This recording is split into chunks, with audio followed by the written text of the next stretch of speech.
जो बीच राह में बैठ गए वे बैठे ही रह जाते हैं, जो लगातार चलते रहते वे निश्चित मंजिल पाते हैं। तो दोस्तों हम यही कामना करते हैं कि आप जो भी कार्य कर रहे हैं उसमें आपको निश्चित सफलता मिले, आप कामयाबी हासिल करें। मैं दोस्तों KS सैनी आपके लिए एक मोटिवेशनल स्टोरी लेकर के आया हूँ। पांडव, सभी जानते होंगे पांडवों के बारे में। पांडव गुरुकुल में शिक्षा प्राप्त करने जाया करते थे। एक दिन गुरुजी ने उन्हें एक पाठ दिया कि बेटा आपको एक पाठ दिया जाता है, और पाठ का नाम था दोस्तों क्रोध पर नियंत्रण करके अपने जीवन में धारण करना। पांडव जब गुरुजी से आज्ञा लेकर के अपने घर के लिए निकलते हैं तो गुरुजी जाते जाते सभी पांडवों से कहते हैं कि बेटा कल ये पाठ याद करके आना है। बस फिर क्या था दोस्तों, पांडव अपने घर आ जाते हैं और दूसरे दिन फिर से सुबह गुरुकुल के लिए शिक्षा प्राप्त करने के लिए निकलते हैं। गुरुकुल पहुंचते हैं, गुरुजी सबको बिठा देते हैं और बारी बारी से सभी से पूछते हैं कि बेटा आपको पाठ याद हो गया। पांचों पांडव खड़े हो जाते हैं दोस्तों।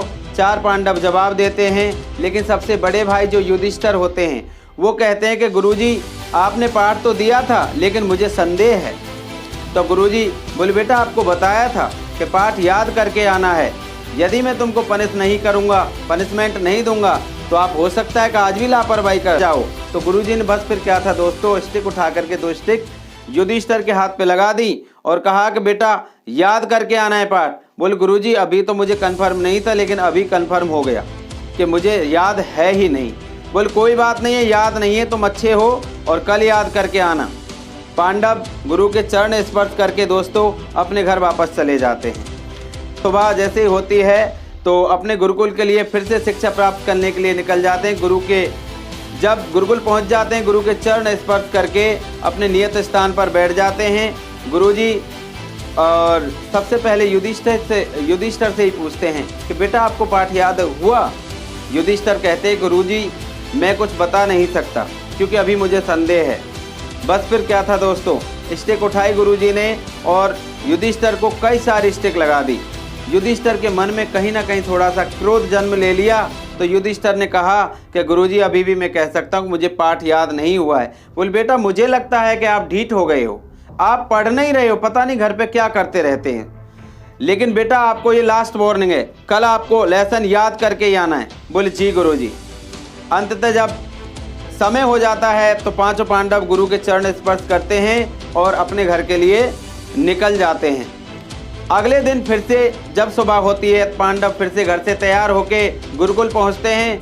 गुरुकुल पहुंचकर गुरु के चरण स्पर्श करते हैं और सबसे पहले युधिष्ठिर की बारी आ जाती है दोस्तों। गुरुजी पूछते हैं बेटा युधिष्ठिर आपको पाठ याद हो गया। युधिष्ठिर कहते हैं गुरुजी पाठ तो मैंने पूरा याद कर लिया है, लेकिन मेरा संदेह नहीं मिट रहा है अभी। बोले बेटा तुम्हारा संदेह मैं मिटाता हूँ। तो अनगिनत डंडे बरसाना युधिष्ठिर के ऊपर गुरुजी ने आरंभ कर दिया। अनगिनत डंडे खाने के बाद भी युधिष्ठिर के चेहरे पर मुस्कुराहट बरकरार रही दोस्तों। इस बात से युधिष्ठिर को विश्वास हो गया कि रियल में बिल्कुल सत्य में मैंने क्रोध पर नियंत्रण कर लिया है। अब मैं गुरुजी से पूरे विश्वास के साथ कह सकता हूं कि मुझे पाठ याद हो गया है। यही शब्द युधिष्ठिर ने गुरुजी को कह दिए कि गुरुजी अब मुझे पाठ पूरी तरह से याद हो गया। गुरुजी को बड़ा आश्चर्य हुआ।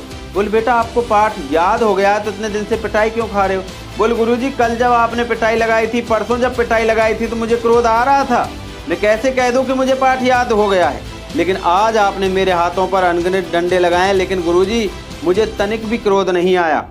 इस बात से हमें ये एक संदेश मिलता है दोस्तों कि अपने जीवन में जो भी कार्य करो उस पर पूर्ण कामयाबी हासिल करो, उसके बाद ही उस मंजिल को आप अपनी समझो, अन्यथा वो मंजिल हमारी नहीं हो सकती है। तो दोस्तों इसलिए कर्म करो, फल की इच्छा बिल्कुल मत करो। यदि आपको ये मेरी मोटिवेशनल स्टोरी लगी हो तो दोस्तों हमारे चैनल को सब्सक्राइब करें, कमेंट करें, लाइक करें, शेयर करें और अंततः जाते जाते दोस्तों बेल आइकन दबाना बिल्कुल ना भूलें। इसी के साथ फिर से अगली वीडियो में एक नई स्टोरी के साथ हम आएंगे, पूरे जोश के साथ, पूरे होश के साथ। और सबसे पहले हमारी इसी प्रकार की मोटिवेशनल स्टोरीज आपके पास पहुंचे, इसके लिए जाते जाते बेल आइकन दबाना ना भूलें। जय हिंद दोस्तों।